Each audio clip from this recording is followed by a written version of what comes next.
Maraming netizens at fans na pinipilit na may lihim na relasyon ang linlang stars na sina Kim Chiu at Paolo Avellino. Pati ang sabay na pagpo-post ng video sa Instagram story nila ni Kim at Paolo na magkahiwalay namang nag-exercise ay binigyan ng ibang kulay. May ibang Chupaw fans ang nagtanong kung pinag-usapan ba ni Kim at Paolo na i-post sa Instagram ang magkahiwalay nilang pag-exercise. Si Kim kasi nag-jogging at si Paolo naman ay nag-training sa gym. Pareho na kasing magaling ang dalawa kaya back to normal na sila sa kanilang mga buhay.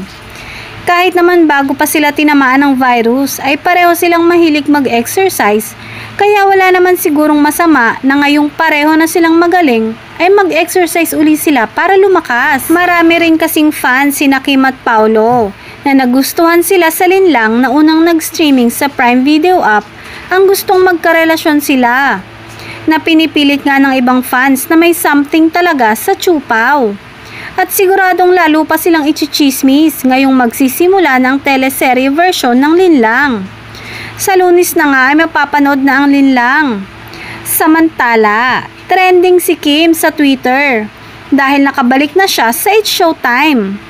She's black nga raw dahil naka-black outfit din siya sa noontime show ng ABS-CBN.